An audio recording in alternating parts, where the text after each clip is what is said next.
Turuan ko kayo kung paano nyo i-connect yung iPhone nyo or Android phone sa inyong mga Smart TV. So, lagi kasing may nagtatanong sa akin ito, kaya ito na yung tutorial ko.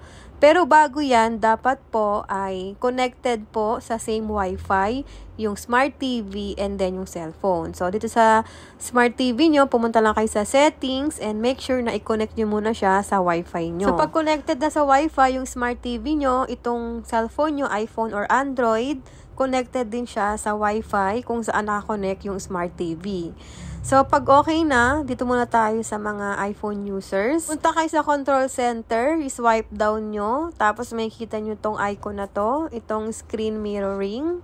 Pipindutin nyo lang to. Tapos magsa-searching for devices yung cellphone nyo. So, wait nyo lang, tapos once na lumabas na dyan yung brand ng Smart TV nyo, pipindutin nyo lang yan para connect. Pero bago yan, meron pong AirPlay code na lalabas dyan. May kita nyo yung AirPlay code doon sa Smart TV ninyo. Ayan, yung code. Tapos, ayang code na yan, itatype nyo dito sa inyong iPhone. Lagay natin yung code. 2942.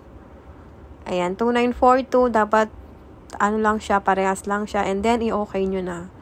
Tapos, yan, connected na siya. Ganun lang kasimple. Yung iPhone nyo ay connected na sa Smart TV nyo. So, kung ano man yung ginagawa nyo sa cellphone nyo, may kita rin siya dito sa Smart TV nyo. So, for example, mag-Facebook kayo, ayan, pati sa TV nyo may kita. Actually, pwede nyo nga itong gawin sa mga cellphone ng asawa nyo eh. Para if ever na naghihinala kayo, i-connect nyo sa TV nyo yung cellphone ng asawa nyo. Tapos, para ma-monitor nyo kung ano yung ginagawa niya sa cellphone niya. Pero, syempre, dapat nandun lang kayo sa isang lugar. Kasi dapat same wifi po yung ginagamit nyo. Minsan naman, pag trip kong mag-ML sa malaking screen, yan, magmo-Mobile Legends ako, i-connect ko sa Smart TV. Tapos, yung controller, syempre, yung cellphone mo, tapos nakatingin ka doon sa malaking screen. O, diba? Pil na pil mo mag-ML niyan. At, pwede nyo rin gawin yan. Kunyari, meron kayong movie sa cellphone nyo. Pwede nyo siyang mapanood sa malaking screen at makapanood din yung family nyo. Para ma-disconnect na siya, punta kayo ulit sa control center, swipe down uli. Tapos, itong screen mirroring, pipindutin nyo to. Ayan.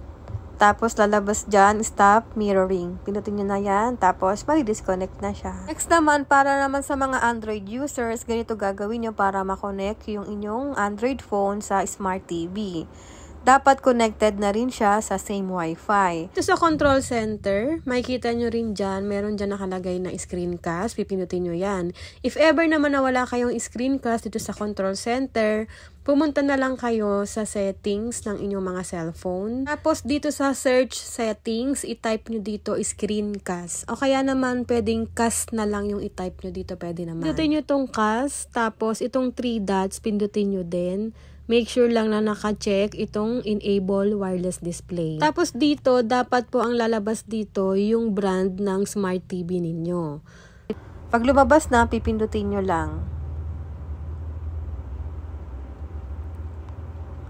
Tapos, mababasa nyo dyan connecting at meron lalabas doon sa inyong Smart TV na kailangan mo siyang i-allow yung permission. Kunin yung remote ng Smart TV nyo and then enter nyo yung allow. Tapos, magko-connecting na siya. Hintayin nyo lang. Tapos, yan na. Connected na po yung inyong Android phone sa inyong Smart TV. Ganun lang din uli kung ano yung nakikita nyo sa inyong cellphone. Yun po yung lalabas sa inyong mga Smart TV. Tapos, para ma-disconnect, ang gagawin nyo, pumunta lang kayo ulit sa control center. Swipe down. Tapos, mababasa nyo yung screencast dyan. Pipindutin nyo lang din to ulit. Tapos pag pindot nyo yan, lalabas tong disconnect, pindutin nyo tong disconnect. Tapos yan na po, mag-disconnect na yung Android phone sa inyong Smart TV. So, yun lang mga Lodi Cakes. Kung nagustuhan nyo tong tinuro ko, pa-like and share naman. Thank you for watching and follow for more.